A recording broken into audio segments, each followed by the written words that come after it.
My little story, I've had some very hard acts to follow, so mine is a bit more about pictures and my approach to making work over the last couple of years, based on a project that kind of came out of my relationship with someone at the RSPB who introduced a meadow to me, and it was these sort of inspiring words where he said the mosaic of the meadow that just kind of clicked something in my head, and I thought I've got to work in this meadow. And that was in 2017 when actually we had Bird After Bird, and we did an artist and scientist round table, and we were talking about it, and so that's something that actually came out of that project. I was reflecting as we went on. So a lot of my work I've only just discovered really on reflecting. I sort of have a plan about what I'm going to do, and then it doesn't turn out like that at all. It tends to come at me from another direction of maybe where I've not expected it to be. And I've been working up and down the East Coast a little bit, from Farings to Blacktop Sands, and then up in Teesside, where I'm going to be in a couple of weeks' time. So, but I thought I'd start by telling you the story of the way into the project that became the Gather project, which has just had its kind of sort of ultimate exhibition at the Road Walk, and which came down about a month ago, and thanks to all of you who attended. It was really well received, and it's the first time in a long time I've been able to put all my own work together, because for quite a long time I've been doing more like teaching and running projects and so on. So over the last few years I've been concentrating more on my own practice. So this talks about how in January 2019 I'd already been working in the meadow for a while. But we took a visit to the meadow, and there are 12 ash trees which line the east edge of it, and I gathered up some very damp leaves from it, not really realising what I was going to do with them. This is sort of what happens all the time, and they got put in this book. There's some more recent ones in here, actually, that are waiting to have something done with them, don't know. But they got put in this book, and they, by the time we sort of got round to the first lockdown, or just before the first lockdown, I was starting to think about what to do with them. So I'd already had them quite a while from that, since then. I've been working in the meadow, and when I started in the meadow the year previous, as you can see, if you, I'm sure botanists will be able to see all kinds of things in that, but it looks like it's mainly just grasses, but it's actually, you know, filled with amazing and more burgeoning as time goes on, wildflowers.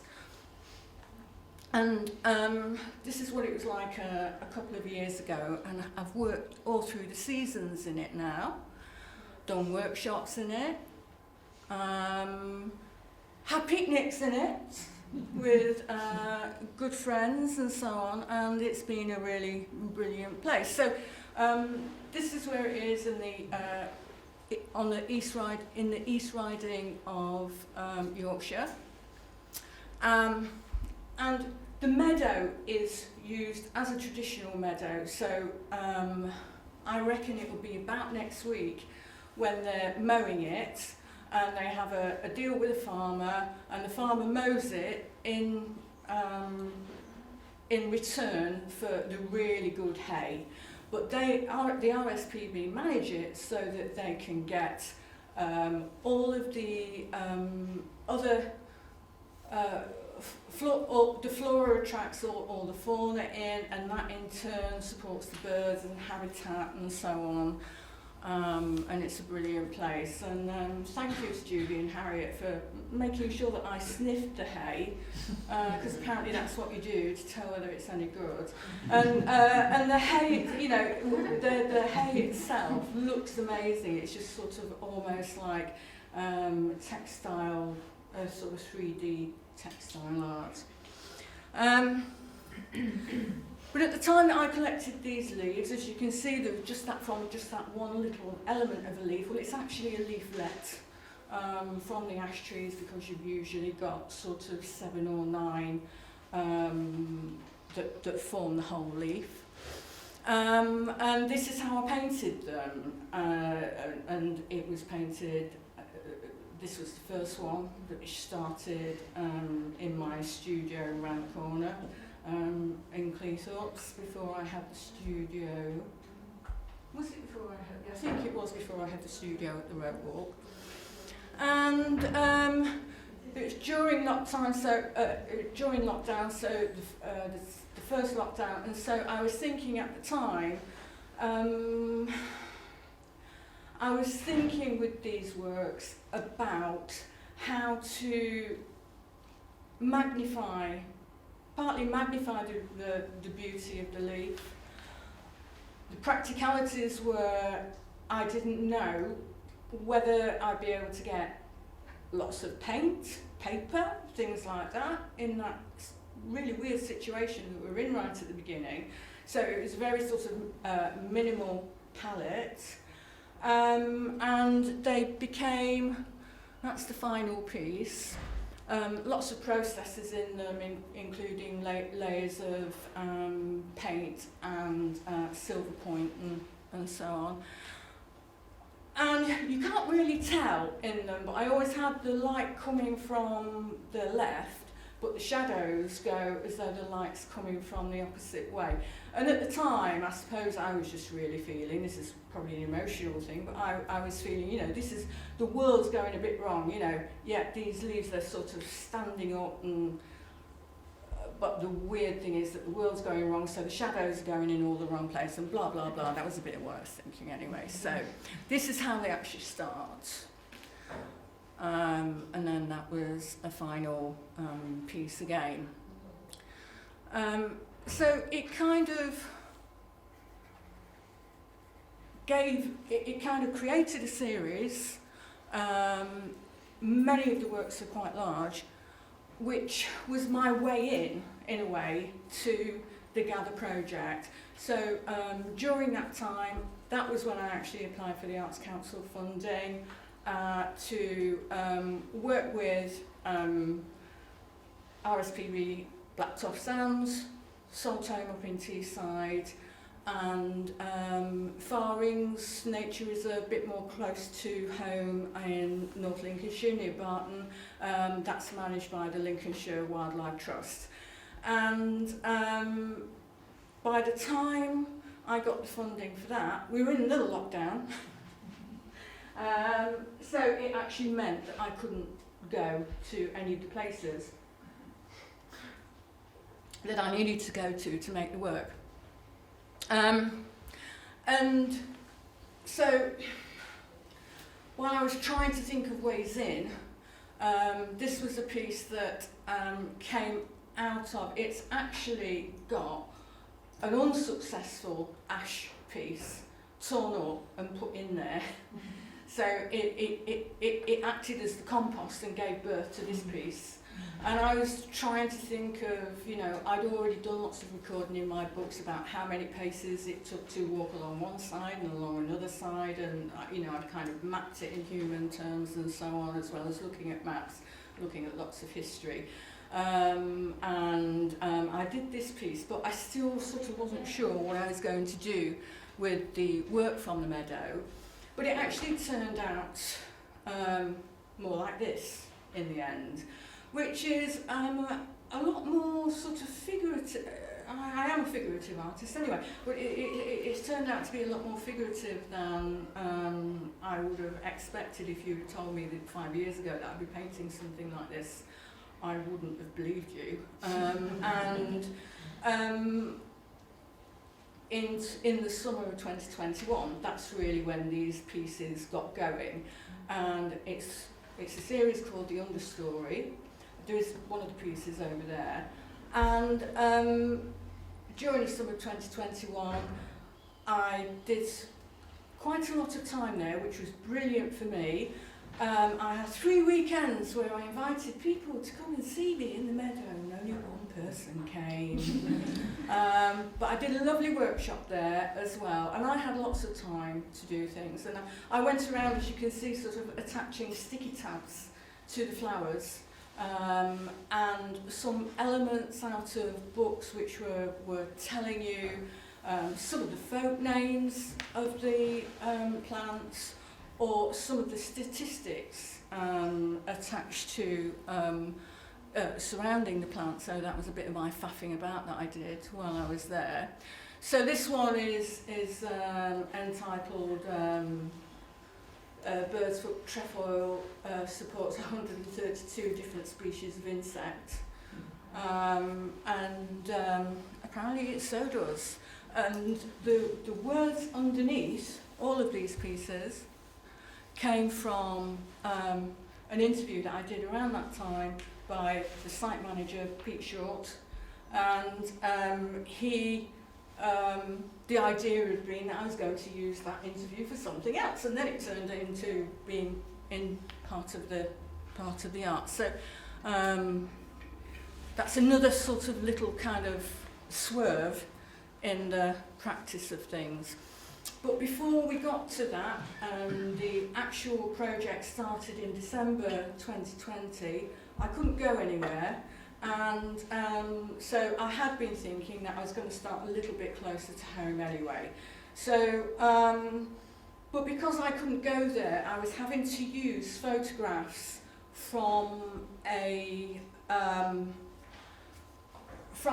actually probably about 18 months before, or 2 years before, from Far Ings. And I just really wanted to, I like to think, I try and have an embodied practice, but we weren't allowed to travel unless it was absolutely necessary. So I look back at a previous trip. Isn't digital technology brilliant? I was able to look back at a previous trip on my camera and went through 30 minutes of a walk, and then duplicated some of the images and mirrored them, and they ended up informing, well, it all started off in this book, which you're all welcome to have a look at some point,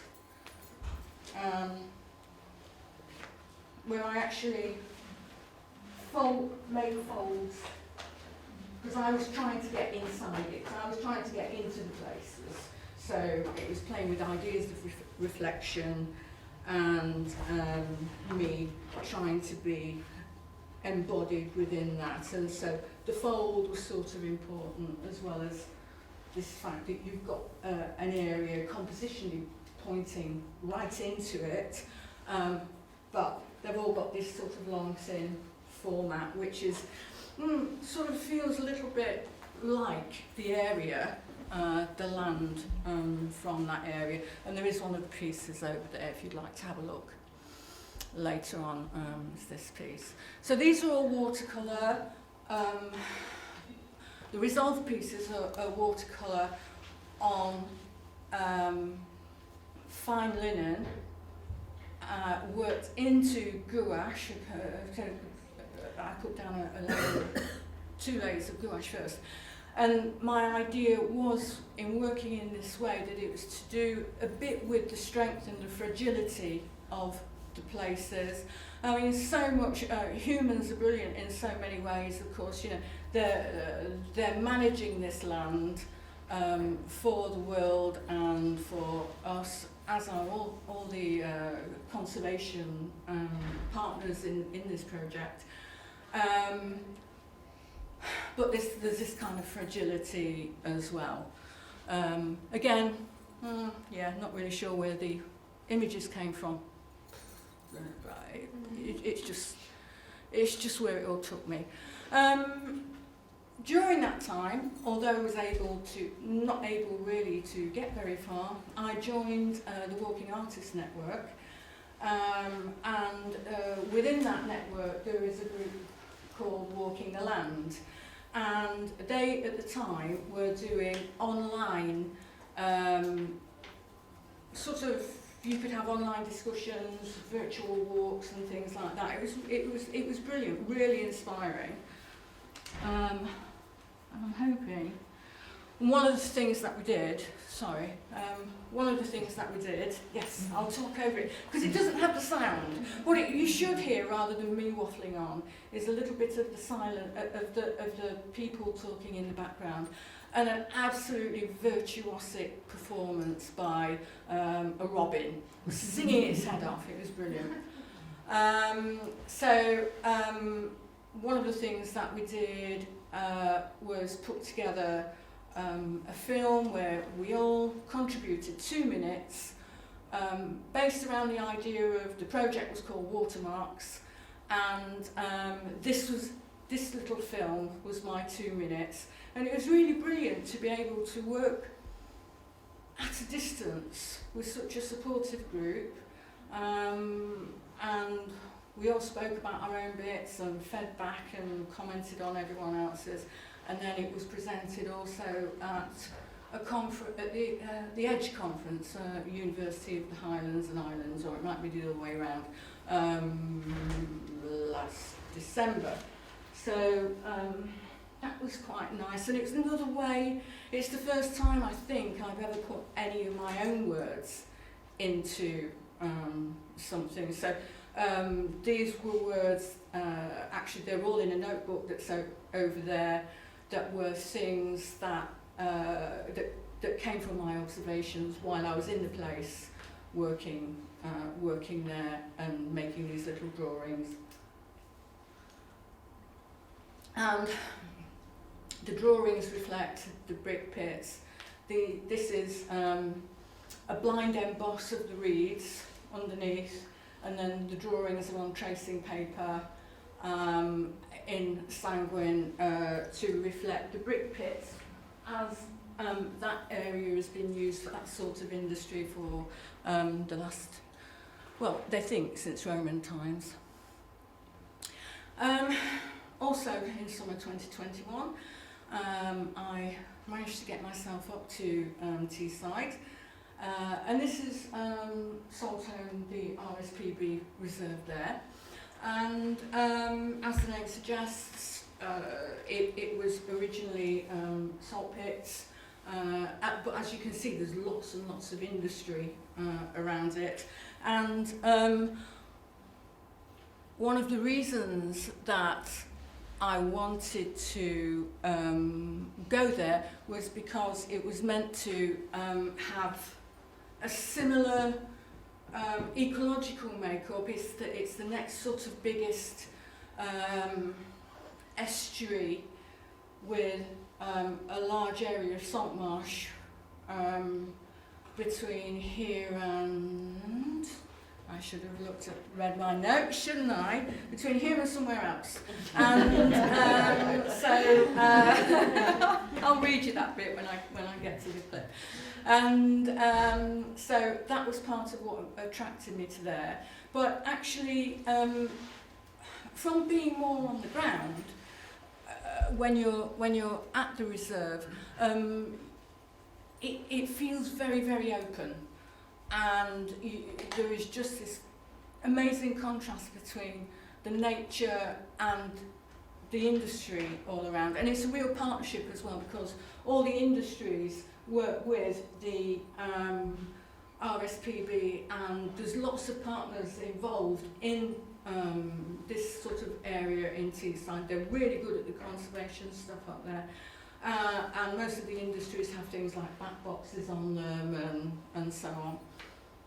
And I started a piece of work. At the moment, there's only 4 resolved pieces of work from it, and very different to the other work. I feel I'm really influenced by working in the different places, and somehow Saltmarsh felt very much, I'll go back to that one.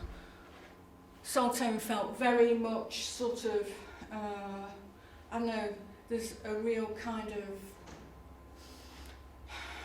strength and bareness about it in different ways. And there's also lots of things under the ground, geologically, which are both natural and from the industry that's happened there. And in some areas, that means that the plants that grow there are very various.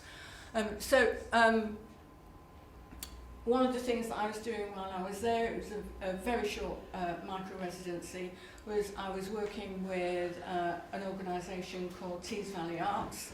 They have Redcar Palace, or Redcar Palace in Redcar, and they're a really interesting, young, thriving gallery. And the little piece there on the left is they've got a group of people there called the Blooming Youth Collective, and they were incubating some plants there. And then when I got to Saltmarsh and I saw that they were growing the peas, and I sort of enjoyed putting the two things together, and they have that piece in their collection now. So the Understory is now going to RSPB Saltmarsh in a couple of weeks' time until the 18th of September. So that's all the work from Blacktop Sands, and the current pieces and new pieces that I'm just working on. I'm working on 3 new pieces at the moment. One of the really nice things about, and one of the different things about working at Saltmarsh was I was able to spend quite a bit of time with some of the volunteers. This little guy on the right, he's Dave, and he brought his telescope up to me on the Jubilee viewpoint, and it's the highest viewpoint in the Saltmarsh, because obviously most of it is very flat. And from that viewpoint, there's a monument which has pictures on it of the industry and little stories about some of the landscape and some of what sort of happens in the industries there. And he showed me that on those pylons there, I looked through his telescope and I could see the nest of a peregrine falcon and a little bird's head sticking up out of it. And on the cooling towers on the left-hand side, that's where the peregrines like to take their food and eat it on the cooling towers. So, thanks to Dave, that's what he showed me. And I feel really quite connected to the place now. So, I thought I'd better put a little bit about Saltmarshes in.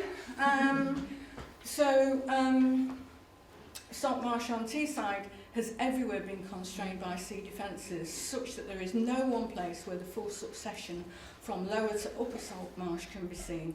Nevertheless, all elements from that succession are exhibited somewhere on Teesside, and the Tees estuary contains the largest area of Saltmarsh, between Lindisfarne, that's where I was looking for, and the Humber estuary.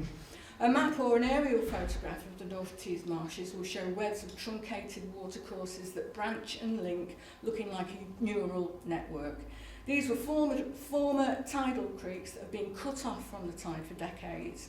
The Environment Agency's Greetham North and Greetham South projects opened up many of these creeks to the tide, and within a year of each breach, pioneer saltmarsh vegetation has established over tens of hectares.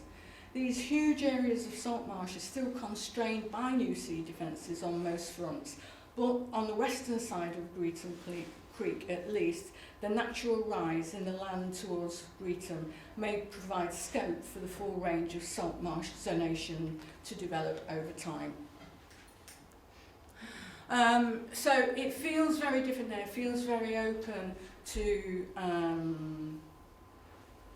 Blacktop Sands, where you always feel like you're looking through or around, and you're kind of within, you're very much within when you're at Blacktop Sands. And what I didn't know was when you rang me the other day and we were on our way, Judy, to this place which is it's probably about 45 minutes from here, on the south bank of the Humber estuary, called Julian's Bower. And this is, they think, a Roman turf labyrinth. But what I hadn't realised, I knew that you could get amazing views from there, but I hadn't realised that you can actually see Blacktop Sands, which is where it all started. And there's some maps there actually. If you want to look at the Blacktop Sands area, it's really interesting because it's where the confluence of the Humber, the Trent and the Ouse comes together. And you can see all of that from there, as well as, on a clear day apparently, York Minster. And this is a little sort of info board that they have there to show you what you can see. And then, you know, just 15 minutes back the other way, we're back at Barton, where I have my studio and where the inside land pieces work. So there's all these sort of little connections that I didn't expect, lots of different ways that work came out of it that I didn't expect, lots of work that I didn't expect to come out of all of it.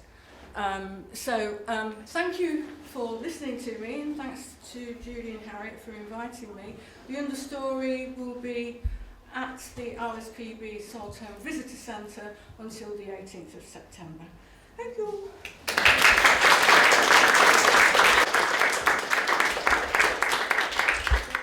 Thank you so much, Linda, for weaving together ideas of the post-industrial, the biodiversity, the ideas of looking to the local for the to understand that, which we're going to be developing, I know, through this afternoon session where we're going to go even further into the Saltmarsh in a way, but also pointing out and clarifying the kind of link between vegetation and bird life, vegetation and fauna life, and the other thing is highlighting the importance of field work and what happens when you can't go somewhere.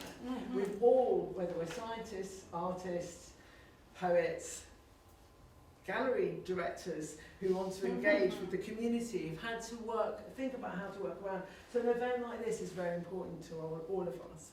So I just wanted to, the same way, we're about to break for our lunch, but I wondered if anyone has got any questions for Linda, either about the places she works or how she's made the work or where you can see more of her work. Yes, thank you. Those super images, I really like them. I just wonder if you paint birds as well. Yes. Well, that was why I actually asked about the black-tailed godwit, because two of the new pieces that I'm working on, while I was there on the micro-residency, as you may know, if you're a birder, you go to these reserves and they write down everything that's been spotted on that day in a particular location. And that was one of the birds, along with the redshank. I've got the list in here, that was spotted on one of the days that I was there. And so I'm making two pieces of work that have got all the birds in some way from that. However, they are more likely to be, they are going to be quite linear at the moment. I don't know if you noticed on some of that work going back there. So that linear effect in the lower half, that is actually where I've done drawings of plants and then overlaid in a linear design and then overlaid and overlaid and overlaid. So that's happening a little bit with the birds, but I sort of feel that there will be some almost proper birds painted in this series at some point, because I think it's an ongoing thing. Yeah. But I think the interpretation in the linear way would be very interesting. No, thank you. Yeah, I didn't bring them with me. I'm so annoyed. Well, you'll have to wait to see them in the real. There's a question here.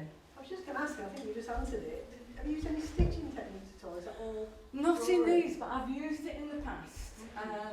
And I'm very much interested in process in the work. And actually, one of the words that I was looking for is something to do with the geology and this kind of really earthy feeling of the place that made these works so different from the other ones. And you see those areas of brown on there. Those are done with a piece of jet. So I've covered the ground of the paper with a piece of jet, and then I've worked on top of that with a combination of gouache, watercolours and silver point. There are some metallic foils in here as well, because I felt that I know there's all kinds of metals and things like that left in the ground from some of the industry. Those are in there, I very much in the past have stitched things like that into linen and then stretched it onto a canvas using like a glue size or rabbit skin glue size, and then painted on top of it so that it comes through. So it's just, at the moment, it's just in drawing. Thank you. One more. Oh, sorry, I've got one question. You first, and then. Are the council managing or controlling the extent of the salt marshes? I know there's been a lot of controversy over whether they should be allowed to come further up the river. I don't know. Do you might know more about that actually? Well, we were talking. We will talk about. You We're know doing what? this afternoon. We're both going to be talking about that Right, this afternoon. okay. So we're going to keep you on tenterhooks. So you have to come back. So I used to do loads of work here, and then I've weirdly sort of gone, oh no, I'm not going to do work here now, I'm going to go there, there and there. So I think there was somebody at the front. I didn't see. It was who. me squeaking. Sorry. Squeaking. But I don't need to speak it. I've been speaking later. But I was just really struck by you talking about the relationship with the industry. There is up there, because it seems to me that a lot of these RSPB sites, they're almost like sort of redemptives. yes, Like Old Moor. I yeah, don't know if people know Old Moor, which is the nearest one. I know of it. But Yeah, yes, it's another. yeah, they Do are. you feel that it is sort of about redeeming these places which have been quite degraded, but also that you feel that you're being made to feel marginal? Yes, Yeah, in a way yes. that I think is quite salutary and quite interesting. There is, in all the reserves that I've experienced so far, but it's been slightly different in each one, a community, of very different kinds of people who volunteer or just visit and so on. That was the place where most people wanted to speak to me. You know, it's been much more of an effort to try and get people to speak to me in other places, but up north they were like, hello, you know, who are you? Oh, can I chat to you? You know, which was really nice. But yes, there definitely is that, and the community and people element is much more coming into the Saltmarsh work than it is on the others, because that's sort of been more my experience of it. Yeah. Well, I think that's actually really interesting, and also chimes, I know, with everybody else who's spoken, which is, while we want to respect and understand and contribute to helping our environment, we also want to talk to people. People, you, us, them, are all important, and we don't want it to be some kind of exclusive activity where only certain people can go and visit And certain leisure really places. comes into it, doesn't it? Leisure really comes into it with the fitters in the countryside activities and so on, you know, and now the reserves are becoming part of the leisure industry as well. No, thank you so much Thank you. to all our morning speakers. It's been incredibly rich. It demonstrates perfectly the kind of interdisciplinarity that makes for such an exciting morning. Actually, Mick and I and Harriet are talking this afternoon, and Mick just whispered to me, it's the mixture that makes it so special, and I think that's exactly right. So thanks to everybody.